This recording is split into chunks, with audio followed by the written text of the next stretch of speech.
गुरु ब्रह्मा गुरु विष्णु गुरुर्देवो महेश्वर गुरु साक्षात् परम ब्रह्म तस्मै श्री गुरुवे नमः। ओम नमो ब्रह्म दिव्यो ब्रह्म विद्या संप्रदाय कृतभ्यो वंशऋषिभ्यो महद्भ्यो नमो गुरुभ्यः। सर्वपल्लव रहित प्रज्ञान घन प्रकृद्धो बम हेवामस्मि। ओम नारायणं पद्मं वशिष्ठं शक्तिं च तत्पुत्रं पराशरं च व्यासं सुखं गौड़पदं महान्तं गोविन्दमथास्य शिष्यं श्रीशंकराचार्य मथात्पदपादं च हस्तामलकं शिष्यं तं तोटकं वर्तिकान् सुदुगुरुसंतो मानस्तस्मि। श्रुतिस्मृतिपुराणानाम् आलयं करुणालयं नमामि भगवत्पादं शङ्करं लोकशङ्करं। शङ्करं शङ्कराचार्यं केशवं बादरायणं सूत्रभाष्यकृतो वन्दे भगवन्तो पुनः पुनः। ईश्वरो गुरुरात्मेति मूर्तिभेदि विभागिने व्योमवक्ताय देहाय दक्षिणामूर्तये नमः। ओम श्री गुरुभ्यो नमः। ओम श्री परमात्मने नमः। उपनिषद में, क्षमा करिएगा, हम लोग गीता के 10वें अध्याय का अध्ययन कर रहे हैं। उपनिषद में बार बार आता है यह एवं उपासते, यह एवं वेद। जो ऐसी उपासना करता है और जो ऐसा जानता है, दोनों का फल एक होता है। क्योंकि उपासना में मन की प्रधानता रहती है और जानने में बुद्धि की प्रधानता रहती है। आप जानते हैं कि जिस वस्तु को आप अच्छी समझते हैं उनको पाने की इच्छा होती है, जिस वस्तु को बुरी समझते हैं उसको त्यागने की इच्छा होती है। पाने की और त्यागने की इच्छा यह मन का काम है, और समझना है कि क्या अच्छा है और क्या बुरा है यह बुद्धि का धर्म है। इच्छाओं का उदय होता है समझदारी के अनुसार, परंतु समझदारी में दो विभाग हो जाते हैं, एक सुख प्रधान विभाग और एक सत्य प्रधान विभाग। तो जहां हम सत्य और सुख दोनों को अलग अलग कर देते हैं। ब्रह्मचर्य सत्य है परंतु सुख तो भोग में है। वहां हमारी बुद्धि के दो खंड हो जाते हैं, दो विभाग हो जाते हैं। एक तो सत्य का पक्षपात करती है और दूसरी बुद्धि सुख की ओर आकृष्ट होती है। सत्य तो ईमानदारी में है, लेकिन बेईमानी में तो बहुत आमदनी है, उसमें सुख है। तो बुद्धि के दो खंड हो गए, एक सत्यक्ष पातिनी ईमानदारी की बुद्धि और एक हो गई सुख पक्षपातिनी बेईमानी की बुद्धि। तो उसमें हम स्वयं जो है अपने को किस बुद्धि के साथ जोड़ते हैं, किसके अनुसार जीवन हमारा चलता है। यदि सत्य और ईमानदारी के पक्ष में बुद्धि हो तो कष्ट सहना अच्छा लगेगा, परंतु बेईमानी करना अच्छा नहीं लगेगा। और यदि तत्कालिक सुख और भोग की ओर बुद्धि की प्रवृत्ति हो कि हमको तत्कालिक सुख चाहिए, भोग चाहिए, परंतु बेईमानी करना अच्छा नहीं, तो बेईमानी करना आपको अच्छा लगेगा। तो तत्कालिक सुख भोग विलास जिसको मिले वह काम करने की इच्छा होगी। अब यहां तो चर्चा है परमात्मा के ज्ञान की। भगवान ने कहा यो माम जमनादि च वेति लोक महेश्वर अश्मूढ़ स मर्त्येषु सर्व पापे प्रमुच्यते।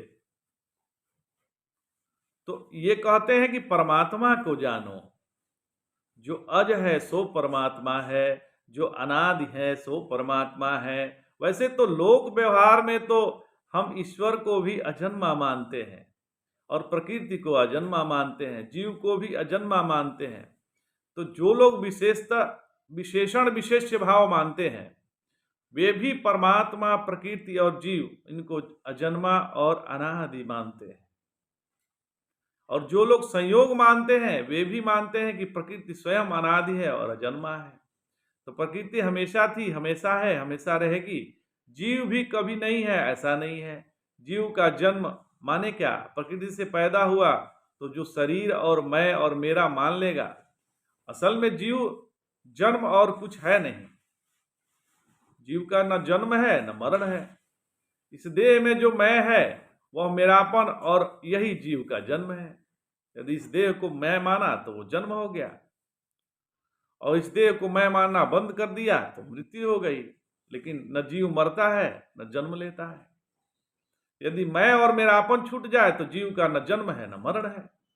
और प्रकृति में जो जन्म है वह प्रकृति में विकार होता है। यो प्रकृति में बुद्धि, फिर बुद्धि में अहंकार हुआ, फिर अहंकार से तन मात्राएं पैदा हुई, उनमें फिर पंचभूत बने, फिर पंच तन मात्रा के सात्विक अंश से 5 ज्ञानेन्द्रियां बनी और राजस अंश से 5 कर्मेंद्रियां बनी, तामस अंश से 5 भूत बने। और ये 5 की प्रक्रिया, क्योंकि हमारे पास जाने के जो औजार हैं वो 5 हैं। नाक से गंध, जीभ से स्वाद, और आंख से रूप, और त्वचा से स्पर्श, और कान से शब्द।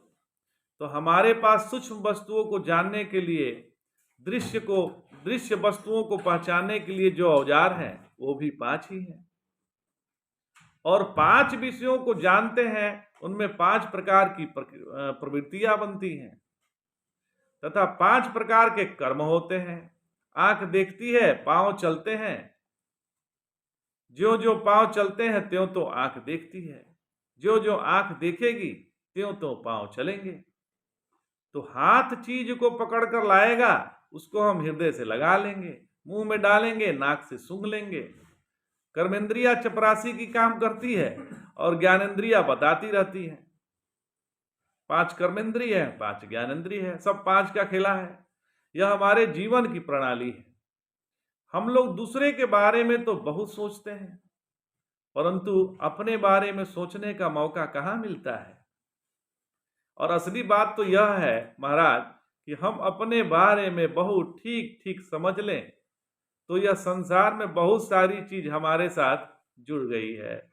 मरने का डर लग गया, छुटी हुई चीजों के साथ शोक लग गया, जो हमारे जीव में चीजें साथ चल रही हैं उसके साथ मोह लग गया। सबसे बड़ा लाभ इससे यह होता है कि छुटी हुई चीज के लिए शोक नहीं रहेगा।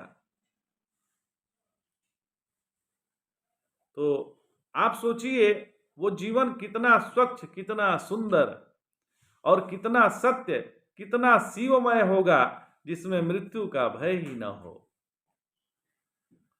वस्तुओं को छूटने का मोह न हो, छूट जाने का शोक न हो, और शोक, मोह और भय से रहित जो है वह अपना स्वरूप है। शोक में तो आपका पांव फिसल जाएगा महाराज, मोह में आपका पांव पड़ गया और भय में आपका पांव आगे की तरफ खसक गया, तो आप जीवन यात्रा कैसे करेंगे? अभी जितना एक्सीडेंट होता है उसका कारण भय ही है।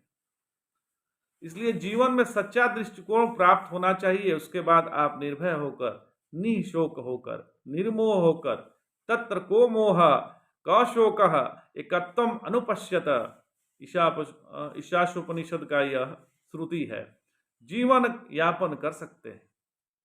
कैसे? तत्र को मोह, किससे मोह करें, कह शोक, किस पे शोक करें, एकत्वम अनुपश्यतः, जब आपकी परमात्मा का दर्शन हो जाए, माने संसार की असलियत को, सच्चाई को आप जान जाएं, तो आपका जीवन कितना मुक्त हो जाएगा, कितना स्वतंत्र होगा, इसकी कल्पना कीजिए महाराज। प्रकृति में होते हुए हैं विकार, वे बदलते रहते हैं, उसका काम ही है बदलना। जीव अपने साथ छोड़कर दुखी सुखी होता है और परमेश्वर सर्वज्ञ, परम कृपालु स्वेच्छा से अपने आप को प्रकट करके लोगों को ठीक रास्ता बताता है, ज्ञान देता है, सुख देता है और सच्चा जीवन व्यतीत करने की प्रेरणा देता है। ईश्वर का जन्म कृपा परवश है और जीव का जन्म अज्ञान मूलक है, और प्रकृति का जन्म स्वाभाविक विकार है, उसका असर उस पर नहीं पड़ता है। और यदि वह स्वयं को अपने को न जान सके तो सर्वज्ञ परमेश्वर परम कृपालु अवतार ग्रहण करके मार्ग बतलाते हैं। वो अवतार ग्रहण करते हैं और उस जीव को मार्गदर्शन करते हैं। उस मार्ग को समझें और उस पर चलें। भगवान ने कहा, यो माम जमनादि च वेति लोक महेश्वर। श्री कृष्ण भगवान कहते हैं कि तुमको और जानने के लिए हम कहाँ भेजें कि जाओ तुम ब्रह्म को जानो। आत्मा को जानो, प्रकृति को जानो। हम तुमको किसी दूसरे के पास नहीं भेज रहे हैं, तुम मुझे ही जान लो महाराज। माम माने मुझे जानो, माम बेटी, जो मुझे जान लेता है, कितना बड़ा आधार मिल गया जानने के लिए, एक सहारा मिल गया। भगवान ने कहा कि मुझे ही जान लो, आओ कृष्ण को जाने। कृष्ण कैसे हैं? सो कहते हैं कि तुम मेरे जन्म देखते हो, मेरे आदि देखते हो। यह दोनों बात गलत है। न मेरा आदि है, न मेरा जन्म है। मेरा तो जन्म मरण है नहीं, न मेरा आदि अंत है। यो माम जमनादि च वेति, जन्म ग्रहण कर न करके बहुत रूपों में मालूम पड़ रहा है। भगवान कहते हैं कि अपरा प्रकृति है 8 प्रकार की और परा प्रकृति है 1 प्रकार की। तो मेरा जो यह रूप है उसमें न अपरा प्रकृति है न परा प्रकृति है। एक परमेश्वर है महाराज, और सारे लोक की व्यवस्था कर रहा है। इसी को हम लोग पिछले अंक में भी सुने थे कि परमात्मा अजन्मा है, अनादि है। यह जानना तो योग है, अर्थात परमेश्वर ही सबका संचालन करता है। वह ईश्वरों का ईश्वर अर्थात महेश्वर है। वह आपके साथ ही साथ रहता है, और यहां तक कि उसके बिना आपकी जीभ भी बोल नहीं सकती। योऽन्तः प्रविश्य मम वाचिमिमां प्रसूता सजीवत्यखिल शक्तिधरः स्वाधाम्ना अन्याश्च हस्तचरण श्रवणात्वा गादिन प्राणान नमो भगवते पुरुषाय तुभ्यम।